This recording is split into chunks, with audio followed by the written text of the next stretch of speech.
पडक्या वाड्याचे रहस्य. मोहनला डॉक्टर अमय म्हणाले, जर का रमाला या धक्क्यातून बाहेर काढले नाही तर त्यांना वेड लागण्याची शक्यता आहे. त्यांना मानसिक त्रास होत आहे.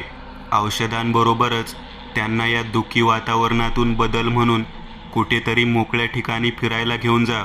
त्यांना त्यांच्या नाजूक मनस्थितीतून बाहेर काढले पाहिजे. जागा बदलली तर जरा प्रकृतीत सुधारणा होईल. होय डॉक्टर, मला तुमचं म्हणणं पटत आहे. मी लवकरच कुठेतरी बाहेरगावी जाण्याचे ठरवतो, मोहन डॉक्टरांना म्हणाला. डॉक्टर निघून गेल्यावर मोहन रमाजवळ आला. ती पलंगावर बसली होती. खिडकीतून बाहेर पाहत तिच्याच विश्वात ती हरवून गेली होती. मोहनला तिच्याकडे पाहवत नव्हतं. रमाचा चेहरा कोमेजून गेला होता. डोळ्यांखाली काळी वर्तुळे तयार झाली होती आणि डोळे बारीक आत गेल्याची जाणीव होत होती. केस विस्कटलेले होते. कितीतरी दिवस ती नीट जेवलीही नव्हती, त्यामुळे तिला अशक्तपणा जाणवत होता. कोणत्या विचारात ती एवढी हरवून गेली होती की मोहन शेजारी असल्याचे भानही तिला नव्हते. तिने दूर कुठेतरी नजर लावली होती. तिला असं बघून मोहनच्या डोळ्यात पाणी तरळले. रमाची जरी अशी आजारांमुळे दशा झाली असली तरी 7-8 वर्षापूर्वीची रमा मोहनच्या डोळ्यापुढे आली. बिनधास्त जगणारी, कुणाचीही पर्वा न करता आपले मत परखडपणे मांडणारी, दिसायला सावळी पण बारीक शरीरकाठी, नाजूक ओठ, मोठी केसांची वेणी, नाक चाफेकळी, साधी राहणीमान. यामुळे मोहन रमाच्या प्रेमात पडला. एकाच कॉलेजात असल्याने रमाही मोहनला ओळखत होती. मोहन अभ्यासात हुशार होता. मित्रांना पडेल तेव्हा अभ्यासात मदत करणारा, पण कोणत्याच मुलीकडे डोळे वर करून न बघणारा. लाजाळू स्वभावाच्या मोहनच्या प्रेमात रमाही पडली होती. कॉलेज पूर्ण होताच दोन्ही घरातील लोकांच्या संमतीने, वडीलधाऱ्यांच्या आशीर्वादाने दोघांचेही थाटामाटात लग्न झाले. 2 वर्षात मोहन आणि रमाच्या प्रेमाला अंकुर फुटला. संसाराच्या वेलीवर जुई नावाचे फूल उमलले. जुई रंगाने गोरीपान, कुरुळे केस, नाकी डोळी छान, गोबरे गाल, बोलायला कुणालाच ऐकायची नाही अशी जुई आता 5 वर्षांची झाल्यावर शाळेत जाऊ लागली होती. महिन्याभरापूर्वी जूनच्या अखेरीस नुकतीच पावसाला सुरुवात झाली होती. मोहनच्या ऑफिसमधील मित्रांनी पावसाळ्यात धबधबा बघायला जाण्यासाठी रविवारी सुट्टी असल्याने कौटुंबिक सहल आयोजित केली होती. त्या सहलीला सचिन, त्याची पत्नी सुनंदा, चेतन आणि वैशाली यांचा मुलगा राजू, तसेच रमेश आणि रश्मी यांचं नुकतंच लग्न झालं होतं. त्या सर्व जोडप्यांच्या सोबत मोहन, रमा आणि छोटी जुई ही अशी 4 कुटुंब निघाली होती. 5 वर्षांची जुई आणि एखाद्या वर्षाने लहान राजू दोघेही खूप बडबड करीत होते, पण दोघांचे मस्तच जमले होते. सकाळी पहाटे आभाळ भरून आले होते. गारवारा झोंबत होता. अंगावर रोमांच येत होते. मिनी बसमधून लवकर निघाल्यामुळे सगळे वेळेच्या आधीच पिकनिक स्पॉटवर पोहोचले होते. शहरापासून दूर निसर्गाच्या सानिध्यात मन प्रसन्न झाले होते. थोडा नाश्ता करून सर्वजण पाण्यात पोहायला उतरू लागले. जुई व राजू पाण्यात किनाऱ्यावरच एकमेकांच्या अंगावर पाणी उडवण्यात मग्न झाली होती. सर्व मंडळी आपल्या आपल्यातच दंग होती. स्त्रियांनी एक ग्रुप बनवला होता व पुरुष मंडळी पोहण्यात व्यस्त झाली होती. अचानक जोरात पाऊस सुरू झाला आणि धबधब्याच्या आजूबाजूंची दगड घसरून खाली येऊ लागले. एकाएकी सुरू झालेल्या या दगडांच्या मारामुळे कोणालाच काही समजत नव्हते. जुई धबधब्याच्याच दिशेला उभी होती. एवढ्यात कुठून तरी एक दगड जुईच्या डोक्यात येऊन आदळला. तशी जुई तोल जाऊन पाण्यात कोसळली. पाण्याचा प्रवाह वाढल्याने नाकातोंडात पाणी जाऊ लागले. डोक्यातून रक्त वाहू लागले. छोटा राजू जोरात घाबरून ओरडायला व रडायला लागला होता. सर्वांची एकच तारांबळ उडाली. इतर लोकही जखमी होत होते. दगडांचे नेम चुकवत सर्वजण पाण्याबाहेर आले. सगळे वातावरण आक्रोश, किंकाळ्या आणि भयाने भरून गेले होते. जुईला डोक्याला जबर मार लागला होता. पाण्याने ओला असलेला पांढरा शुभ्र फ्रॉक आता रक्ताने लाल भडक झाला होता. आजूबाजूच्या पाण्यात सुद्धा रक्त मिसळल्याने पाणी सुद्धा लाल भडक झाले होते. मोहनने जुईला पाण्याबाहेर काढले व रमाच्या मांडीवर दिले. सर्व मंडळी जुईच्या भोवती जमू लागली. जुईला झालेल्या जब्बर जखमेच्या पुढे इतरांना झालेल्या जखमा काहीच नव्हत्या. सर्व मंडळी आपल्या जखमा विसरून जुईलाच पाहण्यासाठी गर्दी करीत होती. पावसाचा जोर थोडा कमी झाला होता. रमाच्या मांडीवर जुई अखेरचे श्वास घेत होती. आपल्या कोवळ्या जीवाला होणारा त्रास रमाला सहन होत नव्हता. जीवाच्या आकांताने ती मोहनला जुईसाठी काहीतरी कर म्हणून विनवणी करत होती. अपघात झालेला परिसर शहरापासून दूर होता. जुईला ती जखम झाली होती ती खोलवर असल्याने बरेच रक्त वाहून गेले होते. बघत राहण्यापलीकडे कोणीच काही करू शकत नव्हतं. असहाय्य झालेल्या परिस्थितीमुळे मोहन डोक्यावर हात आपटून घेऊन वेड्यासारखा रडत होता. आपण आपल्या मुलीसाठी काहीच करू शकत नाही याची त्याला खंत वाटत होती. जुईला वाचवण्या इतपत सुद्धा वेळ मिळाला नाही. अखेरीस जुईचा श्वास मंद होत गेला व जुईने डोळे हळूहळू बंद केले. ते कायमचेच रमाने फोडलेल्या हंबरड्याने प्रत्येकाचे काळीज पिळवटून निघाले होते. अपघातानंतर काही दिवसांनी सचिन, त्याची पत्नी सुनंदा रमाला भेटायला आले. जुईचे सगळ्यांना सोडून असे अचानक जाणे रमा मान्यच करत नव्हती. सुनंदाच्या खूप प्रयत्नानंतरही रमा कोणत्याच बोलण्यावर प्रतिसाद देत नव्हती. सचिन आणि सुनंदाने रमाला डॉक्टरांना दाखवण्याविषयी मोहनला सुचवले. मोहनलाही हे योग्य वाटले. त्याने लगेच डॉक्टरांशी संपर्क साधला होता. महिन्याभरानंतर सुद्धा या धक्क्यातून रमा सावरलीच नव्हती. अजूनही ती वेड्यासारखी जुईला शोधत होती. रडून बेचैन होत होती. तिची मानसिक स्थिती अजूनच नाजूक झाली होती. सचिन, चेतन, रमेश मोहनला भेटायला आली होती. सर्वांनाच अपराध्यासारखे वाटत होते. रमाला जी वेळ लागण्याची काळजी डॉक्टरांनी व्यक्त केली होती ती व औषधांबरोबरच हवा पालट करण्याविषयीचा दिलेला सल्ला, या दोन्ही गोष्टींविषयी मोहन आपल्या मित्रांना सांगू लागला. सचिन मोहनचा जिवलग मित्र होता. त्याने हे सर्व ऐकून घेतले व त्यालाही डॉक्टरांचे म्हणणे पटले. सचिन मोहनला म्हणाला, माझ्या सदा काकांचे पुण्यात शिक्रापूर येथे एक घर आहे. काकासुद्धा मुंबईलाच राहत असल्याने फक्त सुट्टीच्या दिवसात ते गावाकडे जातात. काही दिवस रमाला घेऊन तू तिकडे जा. मोहनला सचिनने सुचवलेली कल्पना आवडली. मोहनच्या अथक प्रयत्नानंतर रमा गावी जाण्यासाठी तयार झाली. सचिन व मोहनची मैत्री शाळेपासून होती. सचिनच्या वडिलांच्या मृत्यूनंतर सदाकाकांनी सचिनला खूप मदत केली होती. मोहनलाही काका आधीपासून ओळखत होते. शिक्रापूरला सदाकाकांच्या घराची काळजी शेजारीच राहणाऱ्या गोदा काकू घेत होत्या. गोदा काकूंना सदाकाकांनी मोहन आणि रमा गावी येणार असल्याची बातमी फोनवरून कळवली. तसेच काकूंना रमाची काळजी घेण्याची विनंतीही केली. मुंबई ते पुणे प्रवासाकरिता मोहनने गाडी बुक केली होती. मुंबईहून निघताना रमा मोहनशी बोलत नव्हती. यंत्रासारखी फक्त मोहन जसे सांगेल तेवढेच ती करत होती. प्रवासामध्ये मोहन रमाला कॉलेजमधल्या जुन्या आठवणी सांगून हसवण्याचा प्रयत्न करीत होता. पण रमाचे मोहनच्या बोलण्याकडे अजिबात लक्ष नव्हते. ती खिडकीतून बाहेर पसरलेल्या निरभ्र आभाळात नजर हरवून होती. मोहनचा आणि रमाचा प्रवास खूप आरामात पार पडला. शिक्रापूर नावाप्रमाणेच डोंगराच्या शिखरावर वसलेले गाव होते. सदाकाकांचे घर गावापासून लांब शेतात होते. खाजगी गाडी असल्याने अगदी घराच्या अंगणात गाडी उभी राहिली. गोदा काकूंनी रमा व मोहनचे स्वागत केले. पण रमा गोदा काकूंकडे न पाहताच सरळ घराच्या आत निघून गेली. धन्यवाद काकू, माफ करा हां. रमाचा तुम्हाला दुखवण्याचा हेतू नव्हता. तिची मानसिक अवस्था काही ठीक नाही, त्यामुळे ती तिच्याच विश्वात असते. काकूंना मोहन म्हणाला. मोहन, नक्की काय झाले आहे रमाला? नाही म्हणजे ती उदास दिसत आहे. तशी तिच्याविषयी थोडी कल्पना मला सचिनने दिली आहे. काकूंनी म्हटले. एक मोठा उसासा घेऊन मोहनने काकूला जुईच्या अपघाताबद्दल सर्व सांगितले. खूप वाईट झाले. तू तिची काळजी घे आणि काही लागलं तर हक्काने सांग.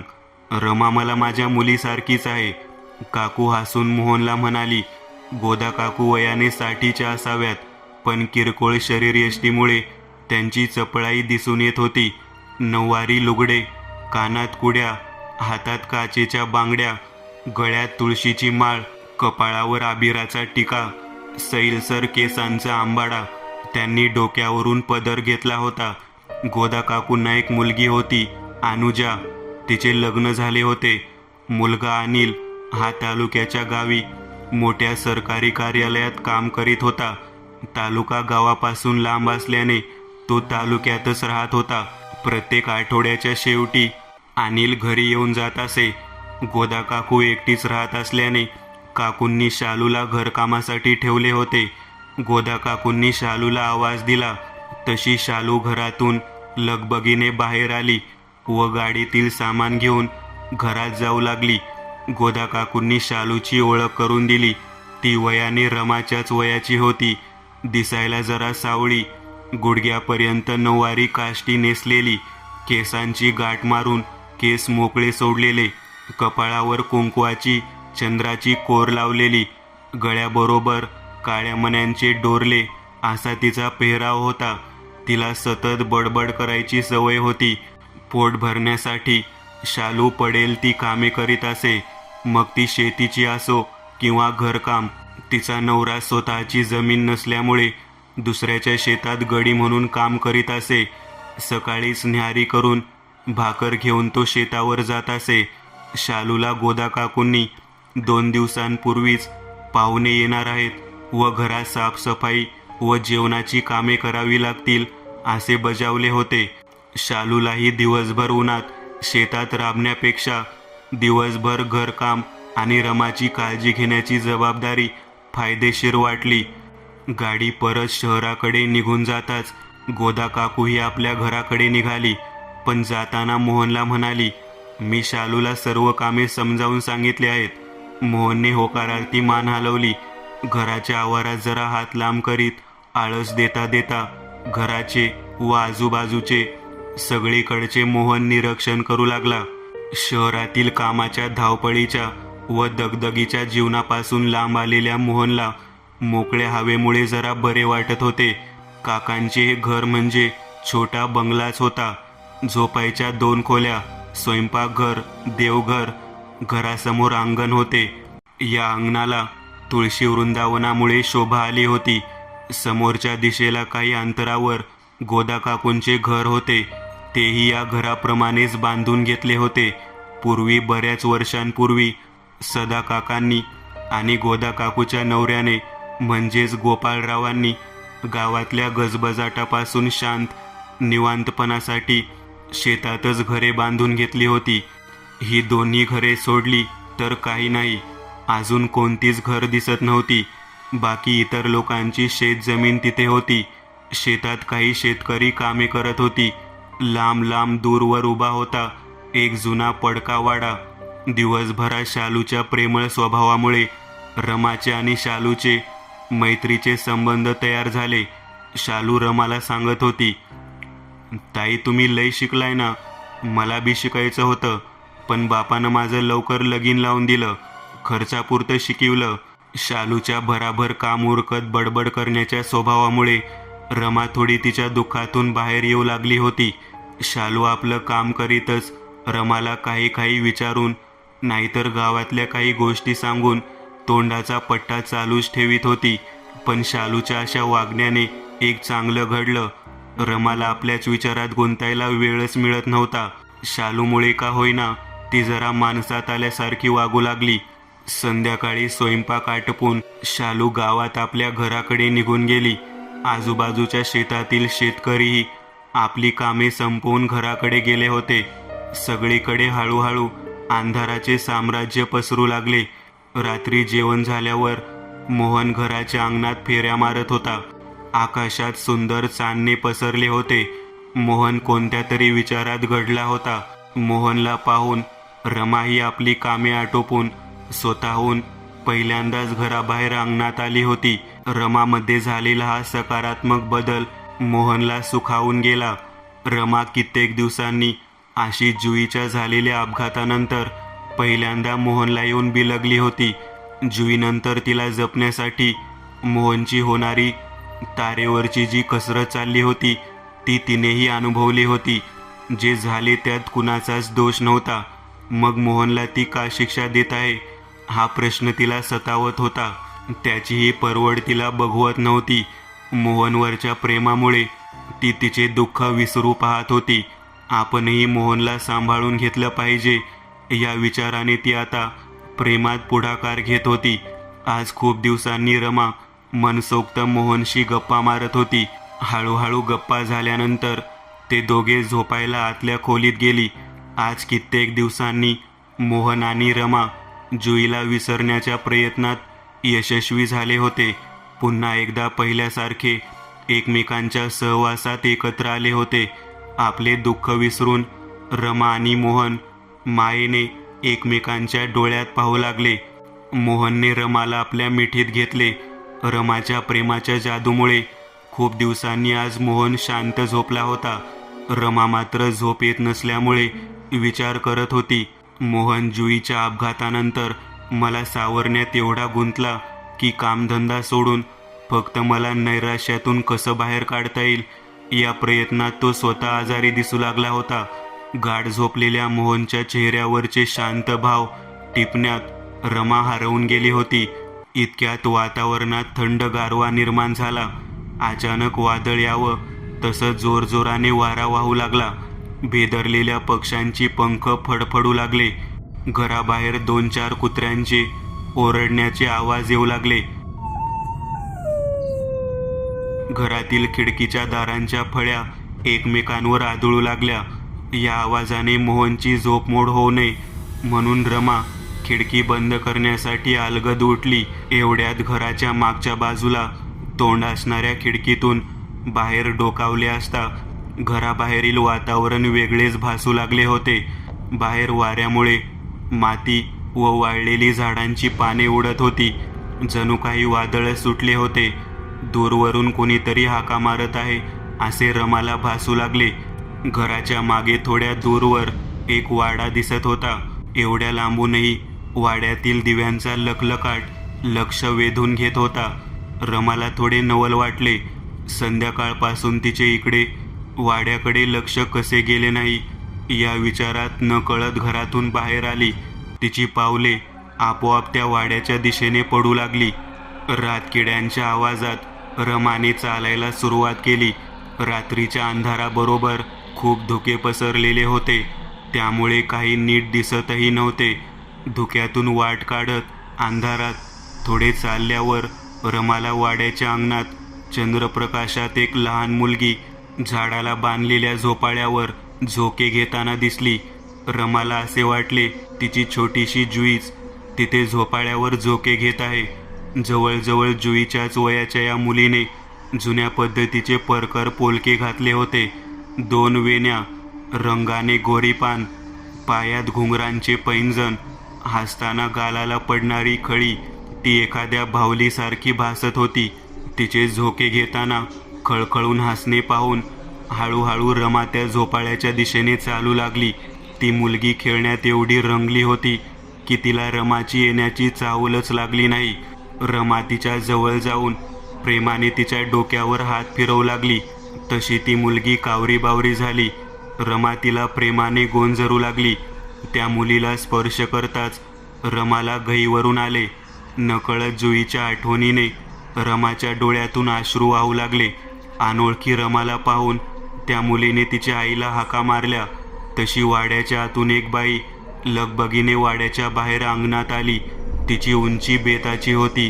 रंगाने उजळ, हिरवे नऊवारी लुगडे आणि चोळी, नाकात मोठ्या मोत्यांची नथ, बंद्या रुपया एवढा गोल कुंकवाचा टिळा, कानात सोन्याच्या कुड्या, गळ्यात मोठं मंगळसूत्र, हातात सोन्याच्या पाटल्या आणि हिरव्या काचेच्या बांगड्या, पायात पैंजण, पायाच्या बोटात चांदीची चकचकीत जोडवी, डोक्यावरून घेतलेला पदर, जणू साक्षात लक्ष्मीचा अवतार असल्याचा भास रमाला होत होता. बहुतेक ती या वाड्याची मालकीण असावी. ती बाई रमाच्या जवळ आली. अनोळखी रमाला असे एवढ्या रात्री वाड्याच्या परिसरात आलेले बघून ती म्हणाली, कोण आहे तुम्ही? इकडं काय करताय? रमा म्हणाली, नमस्कार, मी रमा. इकडे जवळच ते घर आहे ना, तिथेच मी राहते. आम्ही मुंबईला असतो. कालच इकडे गावाकडे आलो. असं होय? ती बाई म्हणाली, तुमची मुलगी गोड आहे. काय नाव हिचं? या रमाच्या प्रश्नावर ती म्हणाली, अहो ही राणी आहे, माझी लेक, अनम्या पार्वती. हिला झुल्यावर झुलायचा भारी नाद. एवढा मोठा वाडा आहे, परी सारखं या झाडाला बांधलेल्या झुल्यावरच झुलती. जरा म्हणून दम नाहीच्या जीवाला. काय निजल तेवढाच माझ्या बी जीवाला आराम. पण तुम्ही इकडं काय करताय? लय रात झाली आहे. चिटपाकरू बी नाही या वक्ताला. असं रातच्याला एकटं फिरू नका. ही येळ लई वंगाळ आहे. आमच्या धनीसनी असं बाई माणसानं रातच्याला घरातनं बाहेर गेलेलं खपत नाही. तुम्ही जावा आता, मग या. पार्वतीच्या बोलण्यामुळे रमाला वास्तवतेची जाणीव झाली. हो, खरंच की मला घराकडे गेलं पाहिजे. खूप रात्र झाली आहे. आपण उद्या भेटू. बरं राणी, मी जाते आता हां. असं बोलून रमा झपाझप पावले टाकत आपल्या घराकडे निघाली. राणीला सोडून घराकडे परत येताना तिची पावले जड झाली. पण उद्या राणीला परत भेटण्याच्या आनंदात अंधारातून वाट काढत भराभर ती पावले टाकू लागली. मागे वळून पाहिले तर वाडा अगदी अंधारात दाट धुक्यांमध्ये गुडूप झाला होता. वाड्याचे सर्व दिवे मालवले होते. पार्वती आणि राणी कुठेच दिसत नव्हत्या. रमा जरा अस्वस्थ झाली. हा काय प्रकार आहे? उद्याच पाहू, असे बडबडत रमाने घरात येऊन दरवाजा अलगद बंद करून घेतला. मोहन अजूनही शांत निजलेला होता. रमाने मोहनचे पांघरून नीट केले. पलंगावर येऊन राणीचा विचार करीत कधीतरी तिची झोप लागली. पहाटेच्या वेळी पक्ष्यांच्या किलबिलाटाने रमा जागी झाली. रात्रीचे धुके दूर झाले होते. थंड हवेची झुळूक वातावरणात गारवा वाढवत होती. ती उठून बसली. तशी पलंगावर झालेल्या हालचालीमुळे मोहन झोपेतच कुशी बदलून पुन्हा झोपी गेला. रमाला मोहनच्या अशा निश्चिंत झोपण्याचे नवल वाटले. कित्येक रात्री त्याने रमाच्या शेजारी बसून जागवल्या होत्या. हा विचार मनात येताच रमाला त्याला झोपू देणेच योग्य वाटले. ती न्हाणीघराकडे निघून गेली. सूर्याची कोवळी सोनेरी किरणे खिडकीतून मोहनच्या चेहऱ्यावर पडली तशी मोहनला जाग आली. अंगणामध्ये रमा तुळशीची पूजा करत होती. तिला असे प्रसन्न बघून मोहनला आनंद झाला. शालू कधीच येऊन कामाला लागली होती. तुळशीची पूजा होताच रमा शालूला नाश्त्याची सूचना देऊन अंगणात आली. रमाला रात्रीचा प्रसंग आठवला म्हणून ती त्या वाड्याकडे पाहू लागली. सकाळच्या उजेडात तो वाडा अतिशय भकास दिसत होता. मोडकळीला आलेला पडका वाडा पाहून रमा हैराण झाली. विचार करू लागली, काल हा वाडा किती चांगल्या स्थितीमध्ये पाहिला होता. रात्री झालेल्या सुंदर वाड्याचे दर्शन आणि आता वाड्याची वाताहत. अचानक एका रात्रीत असे काय झाले? तिची उत्सुकता चाळवली. तिची पावले नकळत वाड्याच्या दिशेने निघाली. आंघोळ आटोपून मोहन रमाला शोधू लागला. स्वयंपाकघरात शालू नाश्त्याची तयारी करत होती.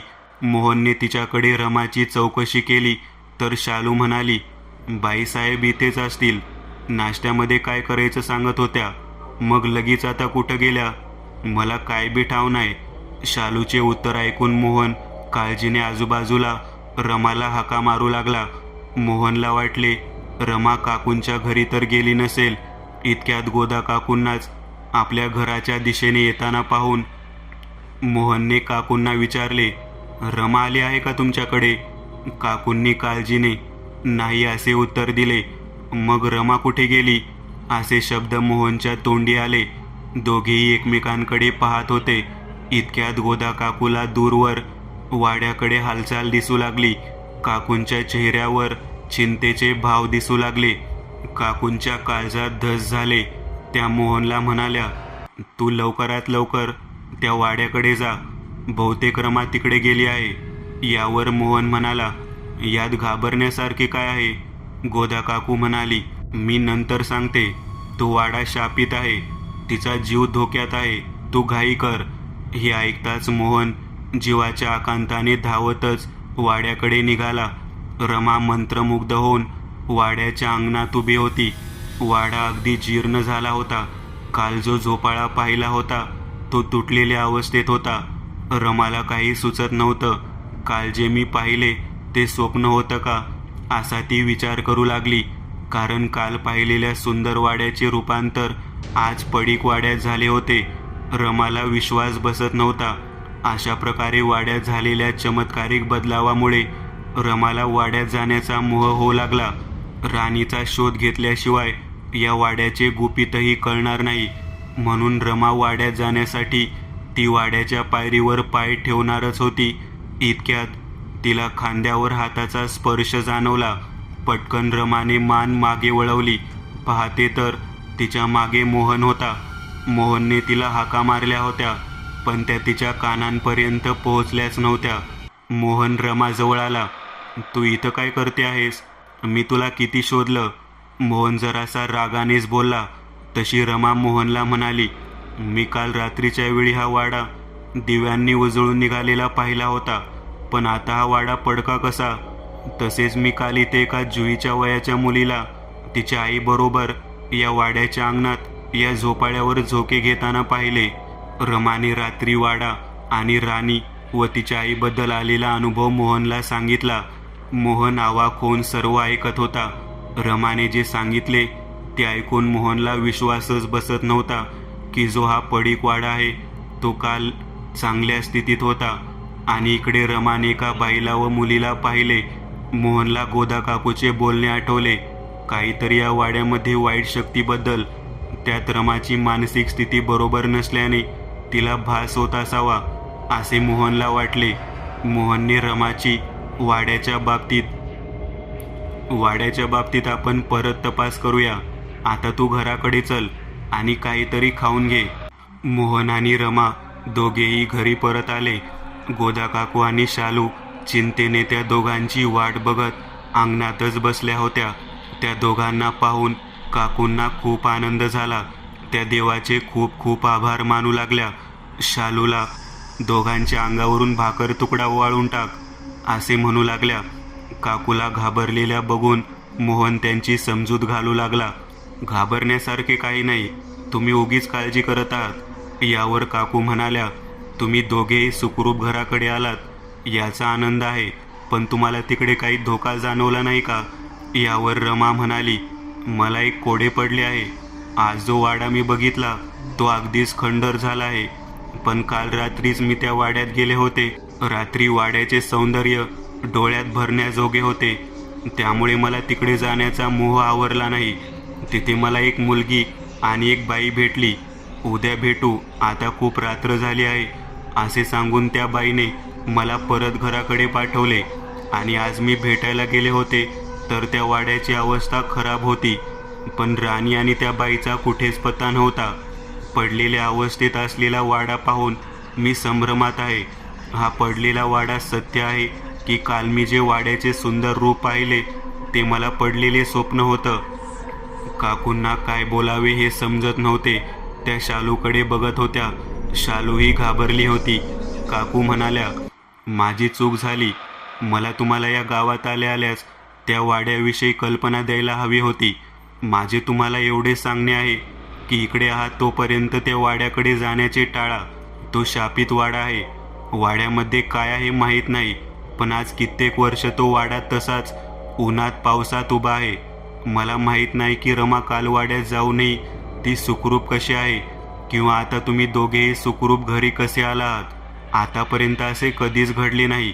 त्या वाड्यात कोण आहे आम्हाला काहीही माहीत नाही, पण त्या वाड्यामध्ये एका घराण्याची वाताहत झाली. तो वाडाच त्या घरात राहणाऱ्या माणसांच्या मृत्यूला कारणी आहे. त्यावेळी जे झालं त्या सगळ्यासाठी दोषी आहे.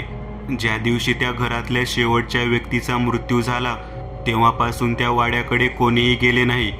तो वाडा दिवसा पडलेल्या अवस्थेत असतो आणि रात्री सुंदर रूप घेऊन अंधारात उजळून निघतो. जणू काही आपले सुंदर रूप दाखवत तो आपली नवीन शिकार शोधत आहे. त्या वाड्याच्या भीतीने एवढ्या वर्षात तिथे जाण्याचे कोणीही धाडस केले नाही. यामागचे रहस्य मला माहीत नाही, पण आता तुम्ही तिकडे जाऊ नका. काकूंचे बोलणे ऐकून मोहन सुद्धा अचंबित झाला. रमा तर वाड्याविषयी अजून जाणून घेण्यासाठी काकूंच्या मागे लागली. वाड्याविषयीची जिज्ञासा तिला स्वस्थ बसू देत नव्हती. शेवटी काकूंना रमाच्या प्रश्नांना उत्तर देणे भाग पडले. त्या सांगू लागल्या त्यांना त्यांच्या सासूने या वाड्याविषयी सांगितले होते. मित्रांनो, आज पुरतं एवढंच. तुम्हाला जर काही गोष्ट आवडली असेल तर नक्की लाईक करा. तुमच्यापैकी बरेचसे जण व्हिडिओ लाईक न करताच पळून जातात, पण हा जर व्हिडिओ तुम्ही लाईक केला तर मला जरा बरं वाटेल आणि असेच भारी भारी व्हिडिओ बनवायची माझ्यात एनर्जी येईल. त्यामुळे नक्की लाईक करा आणि अजूनही कोणी या चॅनलला सबस्क्राईब केलेलं नसाल तर लगेच सबस्क्राईब करून टाका आणि बाजूची घंटी ती मात्र दाबायला विसरू नका. देवाची घंटी आहे ती.